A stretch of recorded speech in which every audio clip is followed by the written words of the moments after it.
Bonjour, je suis Chris Burns et bienvenue dans The Network où l'on se connecte à un réseau de personnalités pour aller au cœur d'un sujet. Attention, elles ont 25 secondes maximum pour répondre. Voyons, quel est le thème de notre débat?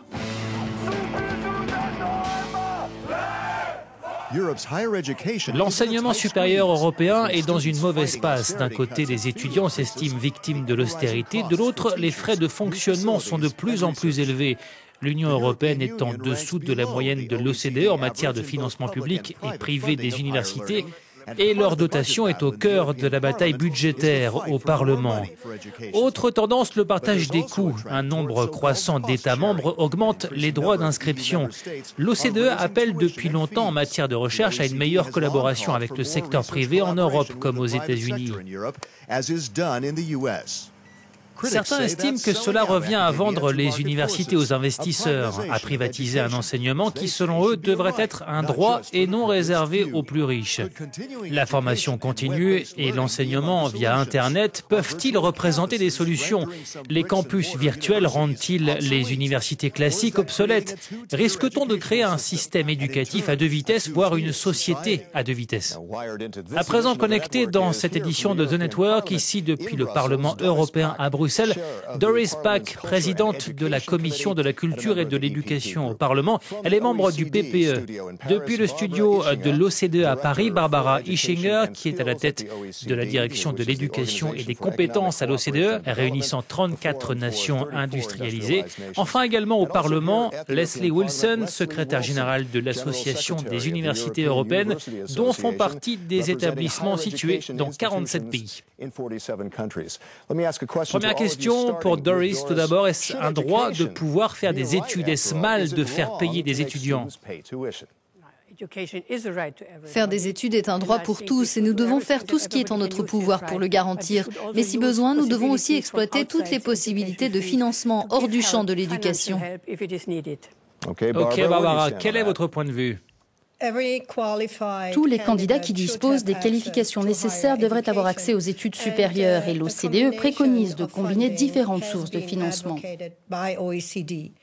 Ok, mais c'est plus facile à dire qu'à faire, n'est-ce pas, Leslie, vous qui représentez les universités en Europe? Oui, effectivement, mais si nous voulons que davantage de jeunes fassent des études et obtiennent leur diplôme, on doit d'abord s'assurer que l'accès est ouvert à tous ceux qui ont les qualifications nécessaires pour recevoir ce type d'enseignement. C'est une discussion à mener dans chaque pays. Comment veut-on financer cet enseignement? Par le biais des finances publiques, du secteur privé ou des étudiants eux-mêmes? Pensez-vous que les gouvernements font de l'enseignement supérieur une priorité ou au contraire qu'ils le négligent, Barbara?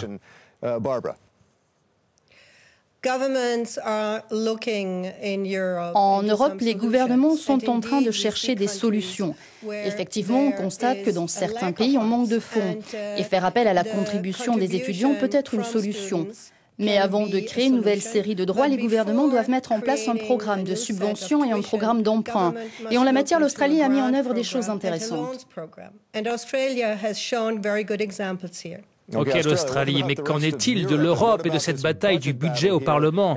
Doris, va-t-on accorder davantage de fonds à l'enseignement supérieur? J'espère. Mais du moins, les dirigeants nationaux doivent être conscients que s'ils disent que l'enseignement supérieur a de l'importance pour eux, ils doivent alors dégager des fonds pour le financer.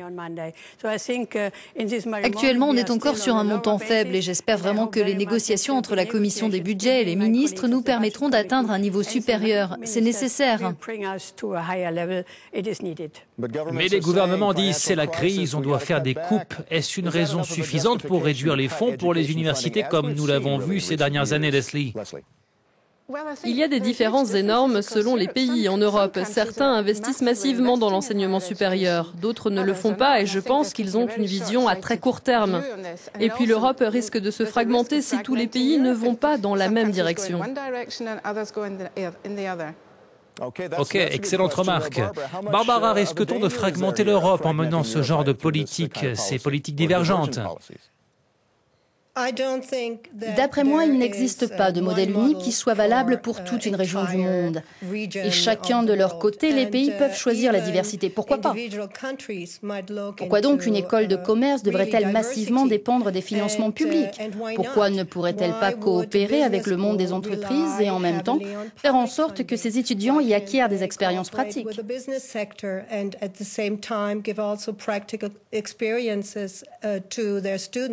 Ok, parlons à présent du secteur privé. Doris, est-ce dangereux de partir dans cette direction? Cela revient-il à vendre et à privatiser l'enseignement supérieur? Ce n'est pas privatiser l'enseignement. On essaie de mettre en liaison l'université et les entreprises. Et je pense que parfois on voit les universités comme des tours d'ivoire. Il faut comprendre la nécessité d'apprendre aux jeunes à vivre dans un monde moderne. Donc pour moi, le secteur privé est un partenaire positif auquel on doit avoir recours. Il ne doit pas prendre le dessus, c'est un partenariat. Leslie, des tours d'ivoire, vous devez répondre à ça. On pouvait dire ça autrefois, mais ces années sont loin derrière nous et les universités travaillent déjà en coopération avec le secteur privé de toutes sortes de manières différentes. Dans l'enseignement, la formation continue, la recherche. Elles savent parfaitement qu'elles doivent élaborer leur stratégie avec beaucoup d'attention, comment elles mettent en place cette coopération et comment elles continuent d'assumer leurs responsabilités vis-à-vis de la société, tout en essayant d'obtenir des fonds et des projets intéressants. Ok, mais Barbara, y a-t-il un risque, comme je l'ai lu, que certaines universités deviennent tellement dépendantes des fonds privés que certains y voient une mise sous contrôle des établissements? Le système ne marche-t-il pas sur la tête? Oui, ce serait un risque si les liens entre les deux étaient trop serrés. Mais j'espère que les professeurs et les présidents d'universités font attention et s'assurent qu'ils conservent leur indépendance sur les questions liées à la recherche et à l'enseignement. Ok, Doris, qu'en pensez-vous? L'enseignement, c'est une chose, l'expérience professionnelle en est une autre, mais ça ne s'oppose pas. Il faudrait les voir comme deux piliers sur lesquels tout le monde devrait avoir un intérêt à s'appuyer pour se former. Et je pense que c'est sur quoi nous travaillons au Parlement européen. Mais je voudrais souligner qu'il ne faut pas s'intéresser qu'aux études supérieures. On devrait aussi parler de l'enseignement professionnel. Ok, parlons des études via Internet. Est-ce vraiment la panacée pour résoudre les problèmes que nous rencontrons, Leslie? Je pense que c'est une évolution nouvelle vraiment passionnante. Les MOOC, ces cours en ligne ouverts et massifs, ça fait un petit moment que ça existe aux États-Unis, mais ce système permet aux étudiants, où qu'ils soient dans le monde, d'avoir accès à des cours et à des documents. L'université Harvard participe. Oui, c'est exact. Et aujourd'hui, on a de bons exemples au Royaume-Uni avec FutureLearn. En Allemagne, l'université de Munich et l'université technique de cette même ville lancent de nouveaux programmes, mais on doit tout d'abord déterminer ce que ça apporte vraiment, à qui ça bénéficie, quels sont les défis à relever. Ok, Barbara, quelle est votre opinion? Effectivement, ça enrichit l'enseignement et c'est stimulant pour les étudiants qui aujourd'hui sont tellement habitués aux nouvelles technologies que c'est logique de les faire entrer dans les salles de cours. Je voudrais dire que là encore, il faut combiner les nouvelles technologies, un accès ouvert à l'enseignement et les établissements traditionnels d'enseignement supérieur. Ok, mais Doris, cela rend-il les universités classiques obsolètes? Non, je ne pense pas. Aucun risque. C'est quelque chose qui vient en plus. Par exemple, quelqu'un qui occupe déjà un emploi peut avoir accès à une formation grâce à l'e-learning. C'est génial. Les nouvelles technologies représentent une aide pour beaucoup de monde, en particulier pour ceux qui ne sont pas en mesure d'entamer des études à l'université ou qui n'en ont pas les moyens. Ils peuvent se former en continuant d'occuper leur emploi. Je pense que c'est génial et qu'on ne devrait pas faire de différence entre les établissements et l'e-learning. Ok, revenons à la question des frais, Leslie. Vous connaissez le problème, vous êtes au contact de nombreux étudiants. Dans quelle mesure est-il possible d'augmenter les frais d'inscription? Je rappellerai ce que disait Barbara, c'est tellement différent d'un pays à l'autre. Certains appliquent depuis longtemps des frais d'inscription pour leurs universités, comme le Royaume-Uni.